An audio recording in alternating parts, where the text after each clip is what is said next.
कहानी शुरू होती है और हम देखते हैं अमेज़न के घने जंगलों में एक लकड़हारा मशीन चला रहा था। अचानक उसने देखा कि उसका साथी लड़खड़ाता हुआ जमीन पर गिर पड़ा। वो घबरा गया और तुरंत मशीन बंद कर उसकी ओर भागा, लेकिन जब करीब पहुंचा तो सामने का नजारा देखकर उसका खून जम गया। उसने देखा साथी की लाश जमीन पर पड़ी थी, चारों तरफ खून फैला हुआ था। मौत बेहद खौफनाक थी। लकड़हारा डर के मारे सुन्न पड़ गया और भागने लगा, लेकिन जल्दबाजी में उसका पैर फिसला और वो एक गहरे गड्ढे में गिर गया। नीचे नुकीले बांस की तरह पेड़ की शाखाएं लगी थी। अगर उसने समय रहते किनारे को न पकड़ लिया होता तो वो वहीं छलनी हो जाता। बड़ी मशक्कत के बाद वो बाहर निकला और दौड़ पड़ा, लेकिन किस्मत ने उसका पीछा नहीं छोड़ा। अचानक उसके पैर में बेल का फंदा फंस गया और पूरा शरीर उल्टा हवा में लटक गया। वो छटपटाने लगा, मगर ये सब बेकार था। तभी झाड़ियों से एक खौफनाक परछाई बाहर निकली। वो एक आदिवासी नरभक्षी था। उसकी नजरें क्रूर और खूनी थीं। ये सब देखकर लकड़हारा डर से कांप उठा। वो नरभक्षी धीरे धीरे आगे बढ़ा, जैसे किसी स्वादिष्ट शिकार को देख रहा हो। हाथ में कुल्हाड़ी थामकर वो उसके पास आ गया और उसे कुल्हाड़ी से मार दिया। फिर सीन शिफ्ट होता है 1 साल बाद। 2 जोड़े जेसी और लीची, माया और एलन रोमांच से भरी एक ट्रिप पर जाने का प्लान बनाते हैं और वे अमेज़न के जंगल में राफ्टिंग एडवेंचर करने जाते हैं। सफर सुरक्षित रहे, इसके लिए उन्होंने एक अनुभवी गाइड भी रखा था। सब लोग नाव में बैठे और सफर शुरू हुआ। तभी गाइड ने उन्हें एक हैरान करने वाली बात बताई। उसने कहा, 100 साल पहले मेरे परदादा भी यहाँ आए थे, लेकिन कभी लौटकर नहीं गए। खोज दल को केवल इंसानी हड्डियां मिली। सबको शक था कि उन्हें जंगल के नरभक्षियों ने मार डाला। धीरे धीरे इंसानों ने इस जंगल में पेड़ काटे, खदानें खोदी और नरभक्षियों का इलाका छोटा होता गया। और अब सरकार ने उनके इलाके को नो गो जोन घोषित कर दिया है। गाइड बोला, जब तक जरूरी न हो उस जोन में मत जाओ। उधर कुछ एडवेंचर व्लॉगर भी जंगल में घुस आते हैं। उन्हें नो एंट्री का बोर्ड दिखा, मगर वे और जोश में आ गए और कैमरे पर लाइव बोलने लगे कि वे इस रहस्यमयी जगह को जीतकर दिखाएंगे। शुरुआत में सब ठीक रहा, लेकिन अचानक एक हादसा हुआ। लड़की बाइक से गिरी और लड़के का गला किसी धारदार चीज से कट गया। जब लड़की पास पहुंची तो देखा उसके बॉयफ्रेंड का सिर धड़ से अलग हो चुका था। वो डर से चीखते हुए जंगल में भाग गई। दौड़ते दौड़ते थककर वो एक गुफा में छुप गई। उसने मोबाइल से मदद बुलाने की कोशिश की, पर वहाँ सिग्नल ही नहीं था। तभी पीछे से नरभक्षी दबे पांव उसके पास आ गया। अचानक उसके बॉयफ्रेंड का कटा हुआ सिर उसके पास आ गिरा और उसकी चीख गुफा में गूंज उठी और उस नरभक्षी ने उसे भी मार दिया। नरभक्षी शिकार लेकर अपनी बस्ती लौट रहे थे। दूसरी ओर राफ्टिंग वाले लोग भी डेरा डाल चुके थे। जब वे आग जलाकर बैठे तो गाइड ने फिर एक भयानक किस्सा सुनाया। एक लकड़हारा नरभक्षियों के इलाके में चला गया था। उन्होंने उसके पांव की नसें काट दी ताकि वह भाग न सके। फिर उसे जंगल में छोड़ दिया गया ताकि उनके बच्चे इंसानों का शिकार करना सीख सकें। गाइड बोला, वे फ्रिज का इस्तेमाल नहीं करते। जब भूख लगती है तो शिकार का कोई हिस्सा काट कर खाते हैं और बाकी को जीवित छोड़ देते हैं, अगली बार फिर काटने के लिए। सबने सोचा गाइड बस डराने के लिए कहानी सुना रहा है। सब आराम से सो गए। इससे अनजान कि असली खतरा अब आने वाला है। आधी रात को जेसी को पेशाब लगी तो वो जंगल में चली गई। तभी किसी ने पीछे से उसका मुंह दबा लिया। वो घबराकर जोर जोर से छटपटाने लगी और मदद के लिए चिल्लाना चाहती थी, लेकिन उसने देखा कि उसका मुंह दबाने वाला कोई और नहीं बल्कि माया का बॉयफ्रेंड एलन है। जेसी के दिल में डर और गुस्सा दोनों भर गए। एलन के चेहरे पर शर्मिंदगी थी, लेकिन फिर भी उसने इस ट्रिप का असली मकसद बता ही दिया। असल में माया के पिता जल्द ही रिटायर होने वाले थे और उनकी कंपनी को एक वारिस चाहिए था। एलन और लीची की नई कंपनी की हालत बहुत कमजोर थी। उसका भविष्य माया के पिता की कंपनी के सामने कुछ भी नहीं था। इसलिए एलन अपनी कंपनी छोड़कर माया के पिता की कंपनी में शामिल होना चाहता था ताकि वो बड़े बिजनेस का वारिस बन सके। इतना ही नहीं, वो चाहता था कि माया को पाने के बावजूद जेसी के साथ उसका रिश्ता भी बना रहे। ये सुनकर जेसी के सिर पर जैसे बिजली गिर पड़ी। उसने इतना बेशर्म इंसान कभी नहीं देखा था। वो गुस्से में एलन को घूरती हुई पलटकर जंगल के अंदर चली गई। लेकिन ये बातचीत अधजगी हुई माया और लीची ने भी साफ साफ सुन ली। चौंकाने वाली बात ये थी कि दोनों ने इस पर चुप्पी साध ली, जैसे कुछ हुआ ही न हो। अब कहानी यहीं से और भी ज्यादा खतरनाक मोड़ लेती है। अगली सुबह जब सब उठे तो देखा लीची गायब था, साथ ही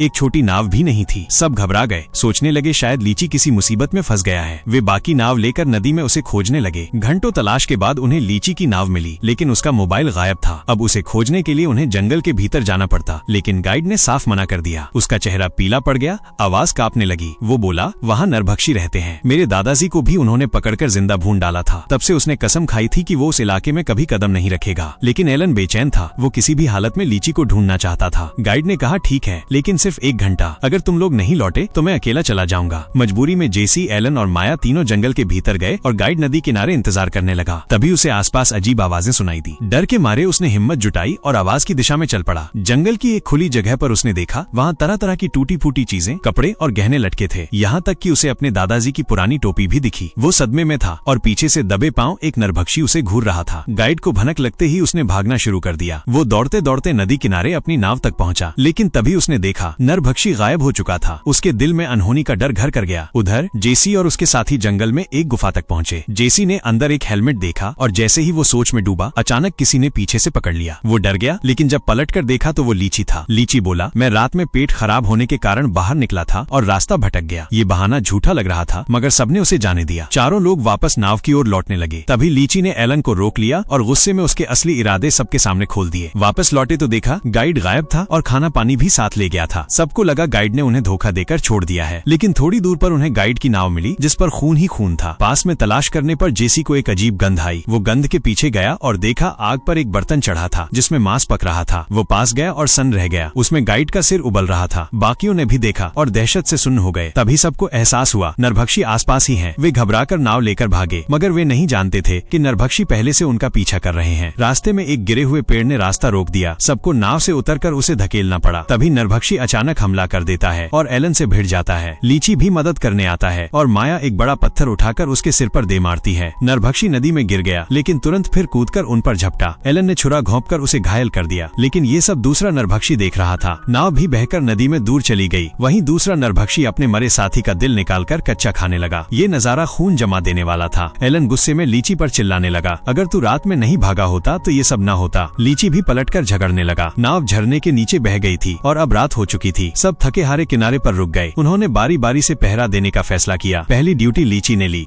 माया उसके पास आई और उसे ढांढस बंधाने लगी। घबराओ मत, हम जरूर निकलेंगे। लीची थोड़ी देर चुप रहा और फिर एक बड़ा राज खोला। उसने कहा जेसी प्रेग्नेंट है, मगर मैं संतान पैदा करने में सक्षम नहीं हूँ। इसका मतलब बच्चा या तो माया का है या एलन का। उसने कहा फिर भी मैं चाहता हूँ कि जेसी बच्चा पैदा करे, मैं उसे पाल लूंगा। ये सुनकर माया हैरान रह गई, मगर चुप रही। आधी रात को एलन की बारी आई पहरा देने की। मच्छरों से बचने के लिए उसने अपने शरीर पर कीचड़ मल लिया और यहाँ तक कि पूरे शरीर को मिट्टी में छुपा लिया। तभी नरभक्षी वहाँ आ पहुंचे। उन्होंने एलन को नहीं देखा और उसके ऊपर से गुजर गए। एलन ने मौका देखकर हमला कर दिया, लेकिन वो जल्दी ही पकड़ा गया और लड़ाई में हार गया। अंत में नरभक्षी ने कुल्हाड़ी से उसे बेहोश कर दिया। जब नरभक्षी लोग एलन को ले जाने ही वाले थे, तभी लीची पीछे से आकर उसके गले को जकड़ लेता है। नरभक्षी पूरी ताकत से छूटने की कोशिश करता है और वो लीची के हाथ में गहरा काट लेता है। तेज दर्द से लीची ढीला पड़ जाता है और बेहोश एलन ढलान से लुढ़ककर एक पत्थर से टकरा गया। बेहोशी में एलन को अजीब सपना आता है। सपना कि वो जेसी और माया के बीच है और जेसी उसके बच्चे की माँ बनने वाली है। सपना इतना रियल था कि एलन झटके से जाग गया। वो पास पड़ी छुरी उठाकर रास्ता ढूंढने निकल पड़ता है। चलते चलते वो देखता है कि नरभक्षियों ने लीची को पकड़ रखा है। वो चाहकर भी उसे बचाता नहीं, क्योंकि सपने में उसने जो देखा वो उसके मन में पापी ख्याल जगाता है। वो लीची की गुहार को अनसुना करके चुपचाप चला जाता है। आखिरकार नरभक्षी लीची की एड़ियों की नसें काट देते हैं। वो लहूलुहान हाल में किसी तरह भागता है, मगर ज्यादा दूर नहीं जा पाता। एक नरभक्षी बच्चा उसे धक्का देता है और लीची धारदार हथियार पर गिरकर वहीं दम तोड़ देता है। उसकी लाश नरभक्षियों का रात का भोजन बन जाती है। अगली सुबह जेसी और माया जागते हैं और लीची को गायब पाते हैं। एलन उनसे झूठ बोलता है कि लीची मदद लाने अकेला चला गया है। दोनों लड़कियां उस पर यकीन कर लेती हैं और एलन के साथ जंगल में आगे बढ़ती हैं। रास्ते में फिर से नरभक्षी सामने आ जाते हैं और सब जान बचाकर भागते हैं। भागते भागते जेसी गड्ढे में गिर जाती है जो नुकीले बांसों से भरा था। खुशकिस्मती से उसकी जान नहीं जाती है, लेकिन वो बुरी तरह घायल हो जाती है। एलन और माया उसे बचाने की कोशिश करते हैं। एलन एक बेल की रस्सी से माया को नीचे उतारता है और वो बड़ी मुश्किल से जेसी को ऊपर खींच लाती है। तीनों मिलकर सहारा देते हुए भागते हैं और एक झरने तक पहुँचते हैं। पीछे से नरभक्षी पास आ रहे होते हैं, इसलिए तीनों कूद जाते हैं। पानी में लंबा तैरने के बाद उन्हें पुराना टूटा फूटा तैरता लकड़ी का मंडप मिल जाता है। वो उस पर चढ़कर नदी की धारा में बहने लगते हैं, मगर एलन को हमेशा लगता है कि नरभक्षी उनका पीछा कर रहे हैं। वो धोखा देने के लिए अपना मोबाइल पेड़ पर लगाकर उसमें आवाज का वीडियो बार बार चलाता है। नरभक्षी उस आवाज के पीछे खिंच जाते हैं। इसी बीच एलन छिपकर हमला करने की कोशिश करता है, लेकिन नरभक्षी तेजी से उसका हाथ पकड़ लेता है और छुरी गिरा देता है। वो एलन को पेड़ से बांधकर गला दबाने लगता है। एलन बेतहाशा छटपटाता है और पूरी जान लगाकर छुरी पकड़ लेता है। वो रस्सी काटकर नरभक्षी पर वार करता है। नरभक्षी क्रोधित होकर पानी में कूद पड़ता है और एलन को दबोच लेता है। दोनों पानी में भिड़ जाते हैं और एलन लगभग डूबने ही वाला होता है। उसी वक्त उसे अपने दोस्त लीची की याद आती है और एक अजीब ताकत उसमें भर जाती है। वो छुरी छीनकर नरभक्षी की गर्दन काट देता है, लेकिन जब वो लड़कियों के पास लौटता है तो देखता है कि बड़ी संख्या में नरभक्षी आ रहे हैं। इस बार उसका जमीर जाग उठता है। वो लीची से किया वादा याद करता है और निश्चय करता है कि दोनों औरतों को हर हाल में बचाएगा। वो अकेले हाथ में हथियार लिए नरभक्षियों से भिड़ जाता है। लहूलुहान शाम में उसका बलिदान बहुत वीर और दुखद लगता है। आखिरकार एलन नरभक्षियों के हाथों टुकड़े टुकड़े हो जाता है। उसकी कुर्बानी बेकार नहीं जाती। जेसी और माया नाव के सहारे आगे बहते हुए एक खड़ी चट्टान तक पहुंच जाते हैं। कठिनाई से ऊपर चढ़ते हैं और काफी दूर चलने के बाद एक सड़क पाते हैं। वे हाथ हिलाकर मदद मांगते हैं और एक कार रुक जाती है। दोनों थके हारे उसमें बैठ जाते हैं। आंखों में जिंदा बचने की राहत होती है। कार धीरे धीरे आगे बढ़ जाती है और हमारे